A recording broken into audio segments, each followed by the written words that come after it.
Madame, Messieurs, nous sommes ici devant l'ambassade de la République démocratique du Congo, en Belgique, sur rue Marie de Bourgogne. Et aujourd'hui, nous sommes le 25 janvier 2023 et c'est ce jour que la CENI, la Commission électorale nationale indépendante, a choisi pour démarrer l'enrôlement des Congolais qui vivent en Belgique. Comment cela s'est-il déroulé? Eh bien, suivez cela dans ce reportage que Euro-Africa TV et Congolais de Belgique Magazine a réalisé pour vous depuis Bruxelles. Mercredi 25 janvier 2023, la CENI, Commission électorale nationale indépendante de la RD Congo, a démarré l'enrôlement des électeurs résidant en Belgique. Le centre d'enrôlement a été installé à l'ambassade de la République démocratique du Congo à Bruxelles, au 30 rue Marie de Bourgogne.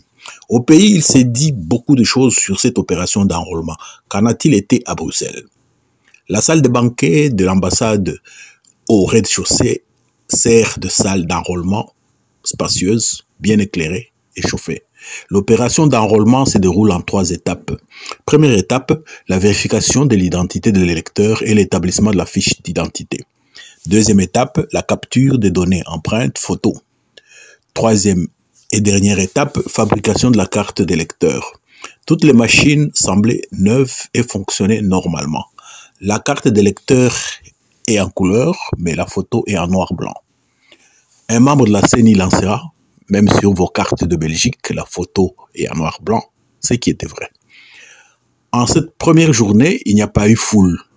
Dr Manara, deuxième vice-président de la CENI qui supervise le centre de Bruxelles, a lancé un appel à tous les Congolais de Belgique afin qu'ils viennent s'enrôler.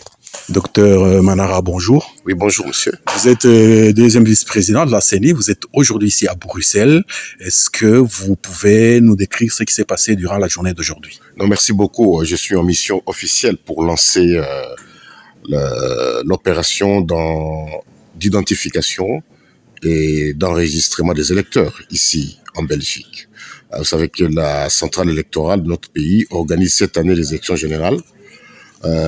Et qu'il faudrait commencer par identifier ceux qui vont élire et ceux-là qui vont se faire élire. Donc cette opération est très importante. Nous la lançons aujourd'hui ici en Belgique, c'est-à-dire le 25 de ce mois, et cette opération prendra 1 mois. Et voilà pourquoi nous en appelons à la conscience citoyenne de tous ceux-là qui sont encore congolais en droit de voter chez nous, qui viennent massivement pour se faire enrôler ici à l'ambassade de Belgique. Nous avons constaté que ça a effectivement eu lieu. À ce stade-ci, quelle est votre appréciation du travail qui s'est fait? En tout cas, très très bonne appréciation. Je ne croyais pas qu'il y aurait autant de requérants. L'ambassadeur a été lui-même la première personne à se faire enrôler. Et nous allons continuer cette opération. Et nous pensons que, contrairement à ce que les gens pensent, l'opération va très bien se dérouler en Belgique, en toute quiétude. Et nous allons délivrer les cartes d'électeurs qui sont des très bonnes cartes du point de vue de la qualité physique, vous l'avez remarqué. Ce sont des cartes en plastique qui résistent aux intempéries, à l'eau, au soleil, à toute température. Ce sont des cartes qui peuvent être frissonnées comme ça. Elles vont reprendre leur forme. Du point de vue fond, elles requièrent toutes les données possibles, les données identitaires et même les données qui reprennent les empreintes, que ce soit les empreintes digitales, tout comme l'iris. Vous voyez, donc ce sont des cartes, des très bonnes cartes, de très bonne qualité, et nous pensons que les Congolais résidant en Belgique seront très contents d'avoir cette carte-là. Docteur Manara, et qu'est-ce que vous avez comme mot de la fin à l'intention des électeurs congolais qui vivent ici en Belgique? Non, merci beaucoup. Je voudrais insister sur les critères d'éligibilité pour avoir la carte d'électeur. Il faut, avoir l'âge de 18 ans requis à l'horizon 2024. 2, être en possession de ses droits civils et politiques.